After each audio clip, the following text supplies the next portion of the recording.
Angle या फिर दोनों एंगल के बीच में, अगर दो भुजाओं के बीच में एंगल हो तो ऐसे समरूप होता है। अब इसके बाद क्वेश्चन नंबर 7 देखिए।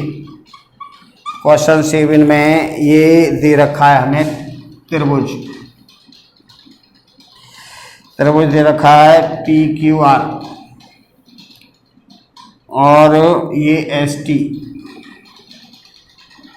ये कह रहा है आकृति में त्रिभुज PRQ ये समरूप है TRS।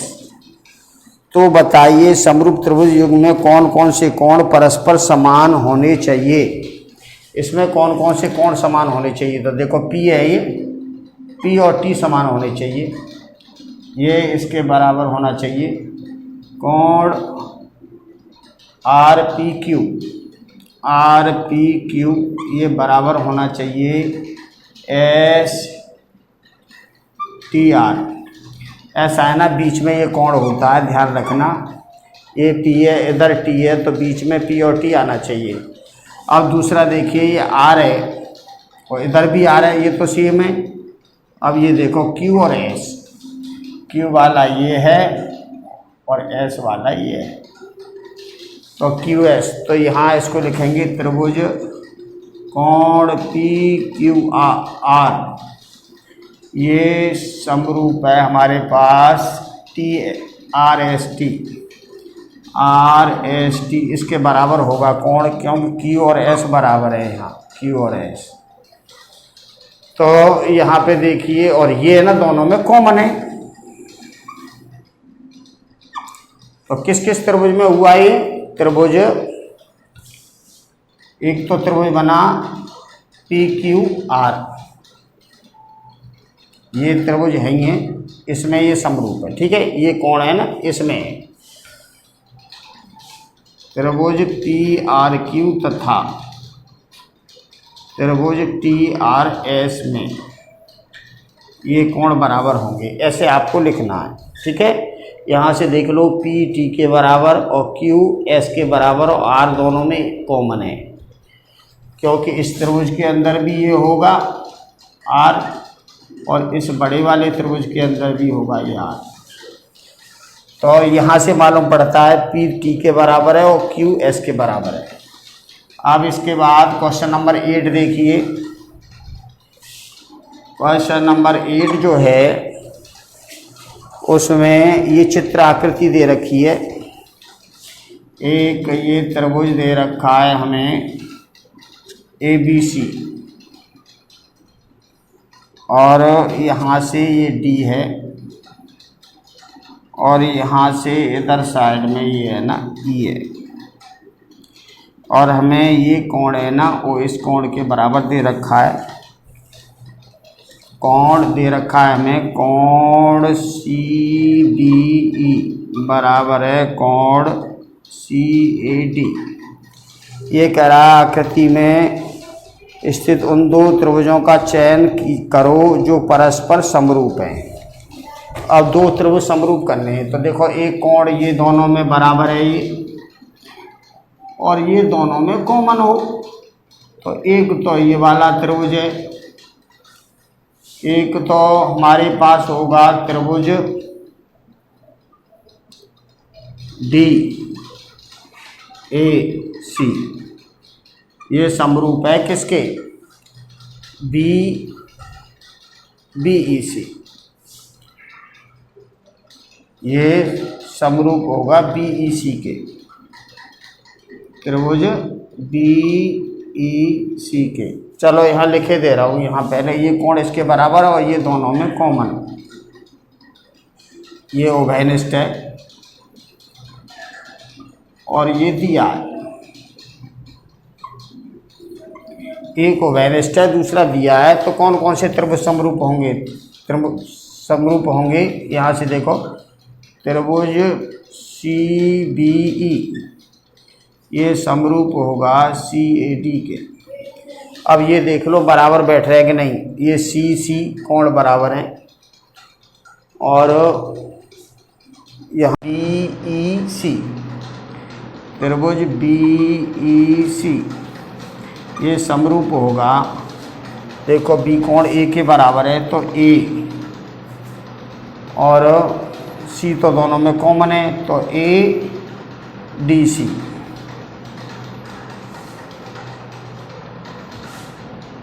ए डी सी और B E C, A D C ये बराबर, ये समरूप होंगे।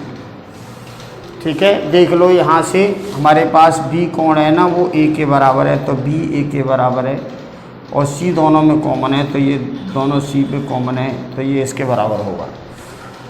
ये ऐसे होंगे। अब इसके बाद में क्वेश्चन नंबर 9, ये इम्पोर्टेंट क्वेश्चन है, ये आ चुका है बोर्ड एग्जाम में। तो इसमें हमें ये दे रखा है,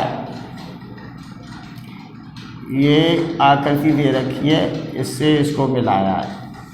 यहाँ पे दे रखा है पी क्यू और ये ओ है और उधर आर एस है और हमें दिया है पी क्यू है ना वो समानांतर है आर एस के और ये कह रहा है सिद्ध करो ये दोनों त्रिभुज है ना वो समरूप है, ये और ये। तो यहाँ देखिए ये इसके समानांतर है तो कोण ये है ना ये वाला कोण इसके बराबर होगा। कोण क्यू पी ओ बराबर होगा कोण आर एस ओ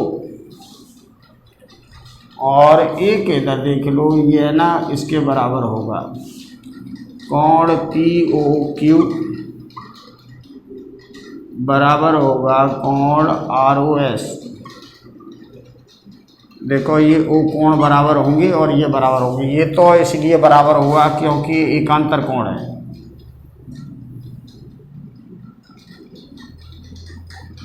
ये एकांतर कोण है क्योंकि दो समानांतर रेखाओं के बीच में ये फिर एक रेखा है तो ये और ये एकांतर कोण है और ये है ना वो शीर्षाभिमुख कोण है।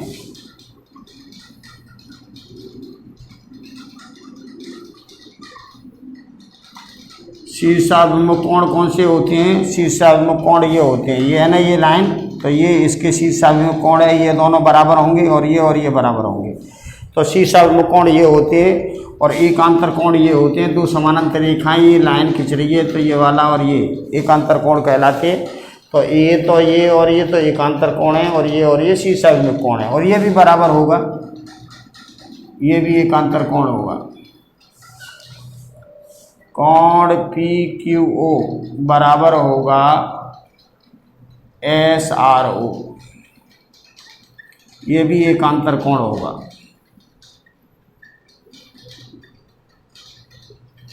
ठीक है, अतः त्रिभुज कौन कौन से, ये कह रहा है ये दोनों त्रिभुज समरूप है, ये सिद्ध करो। तो पी ओ क्यू ये समरूप हो जाएगा त्रिभुज एस ओ आर बाई कोण कोण कोण कोण कोण कोण से ये समरूप हो जाएगा क्योंकि ये कोण इसके बराबर एकांतर कोण है, ये कोण इसके बराबर एकांतर कोण है और ये शीर्षाभिमुख कोण है। क्योंकि ये और ये दोनों समानांतर हैं तो समानांतर है तो ये एकांतर कोण होंगे, ये एकांतर कोण होंगे और ये शीर्षाभिमुख कोण होंगे। तो एक त्रिभुज के तीन कोण दूसरे त्रिभुज के तीनों कोणों के बराबर हों तो वो है ना समरूप होता है। ठीक है, ये आ चुका है बोर्ड एग्जाम में। अब क्वेश्चन नंबर 10 देखिए आप।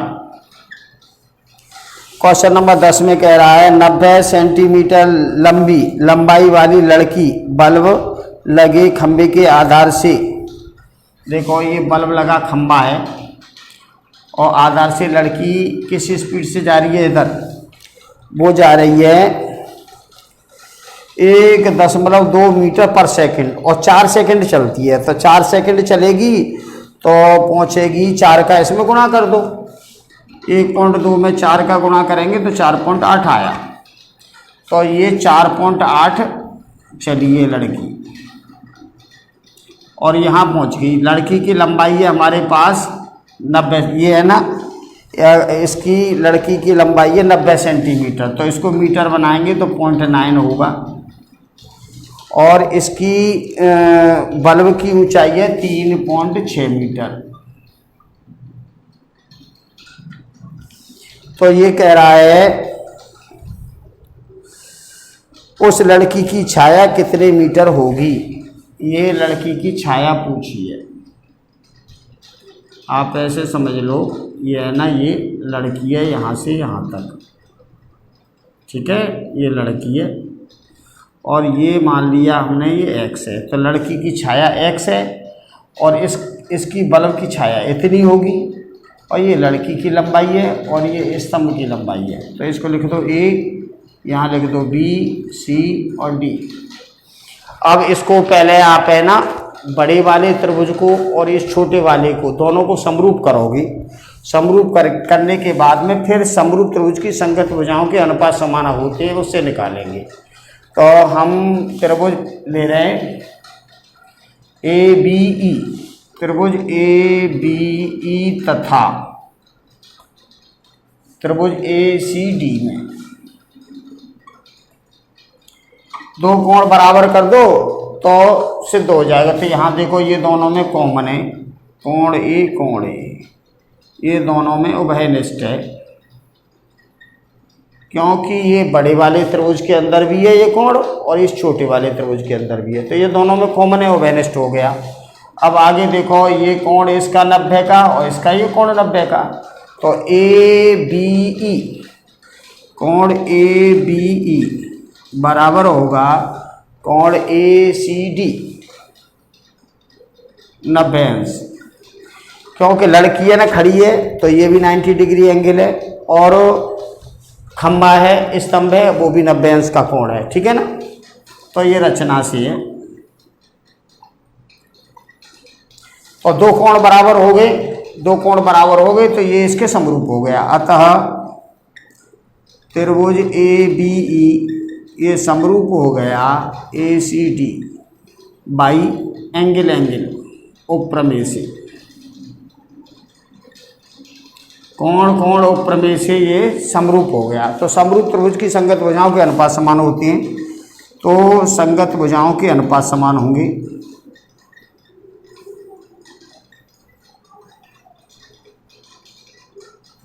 अनुपात समान होंगे।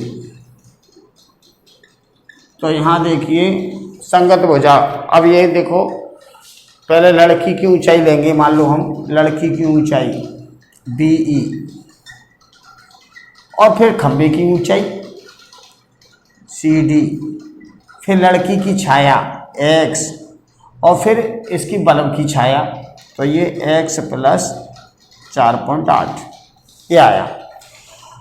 अब यहाँ देखो बी ई कितना हमारे पास, बी ई है हमारे पास 0.9 और सी डी है हमारे पास 3.6 और लड़की की छाया और ये है बल्ब की छाया, खंबे की छाया। इसमें मुख्य काम बस यही था कि उसकी लड़की की चाल कितनी है, एक सेकंड में वो है ना कितनी जाती है 1.2 मीटर और 4 सेकंड लड़की चली तो 4 गुणा 1.2 तो ये आएगा 4.8 मीटर। तो ये 4.8 आया, उस स्पीड से चल रही है लड़की, ठीक है। तो अब इसको हल कर लो, आंसर आ जाएगा। तो ये देखो पॉइंट के बाद में एक अंक है तो ये पॉइंट ख़त्म कर दो, तो 9 चौक 36, तो ये आया 1/4 और x बटे x प्लस 4.8, ऐसे क्रॉस मल्टीप्लाई करेंगे इसका, तो ये हो जाएगा 4x बराबर x प्लस 4.8। x को इधर ले आओ तो 4x माइनस x बराबर 4.8, तो 3x बराबर 4.8, तो x बराबर आएगा 4.8/3, तो 3 एकम 3 और 3 छक्का 18, तो इतने मीटर क्या है लड़की की छाया। अतः लड़की की छाया जो हमने x मानी थी वो 1.6 मीटर है और यहाँ आगे लिखना चाहो यहाँ लिख दो माना लड़की की छाया,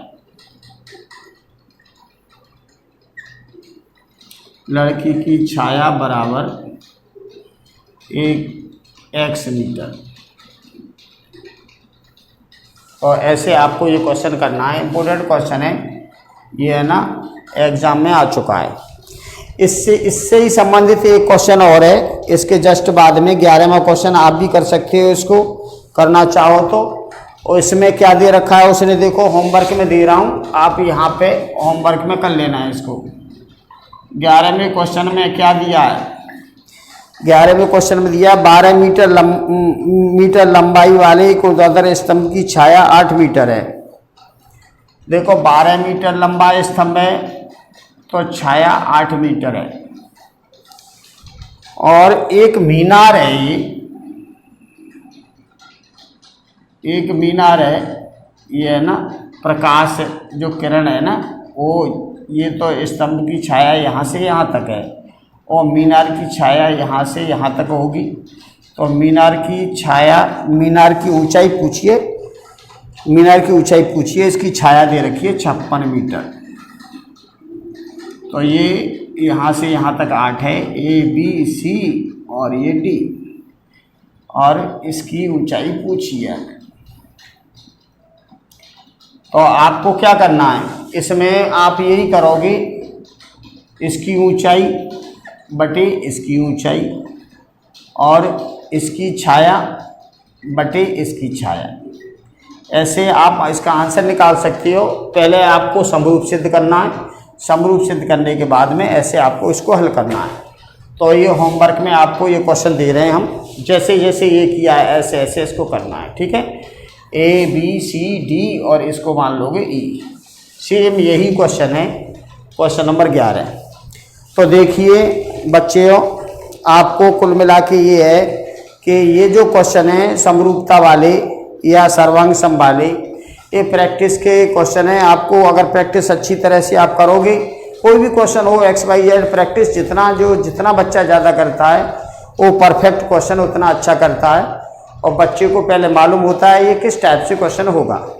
अगर जिस बच्चे ने प्रैक्टिस नहीं की और उसको प्रॉब्लम क्रिएट हो सकती है, क्योंकि क्वेश्चन अगर 2-3 बार कर रखा हो तुमने, जब भी उसको बोर्ड एग्जाम में सही कर पाते हैं। और आपने पहली बार अगर क्वेश्चन देखा हो बोर्ड एग्जाम में तो आपको सही करना बहुत मुश्किल होगा, नहीं हो पाएगा आपसे।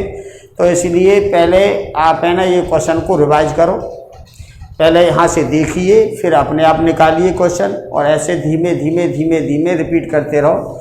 और प्रमेय मैंने आपको इस चैप्टर में 4 प्रमेय बताई हैं, याद करके रखनी है प्रमेय। इसमें हमारे पास जो याद करने के लिए ये थी, और एक मैंने आज ये बताई है, और ये वाली प्रमेय बताई है, और ये प्रमेय बताई है। तो 4 इसमें इम्पोर्टेंट प्रमेय, ये प्रमेय भी आप याद कर लेना। और आज के लिए इतना ही काफ़ी है, कल फिर बताएंगे। धन्यवाद।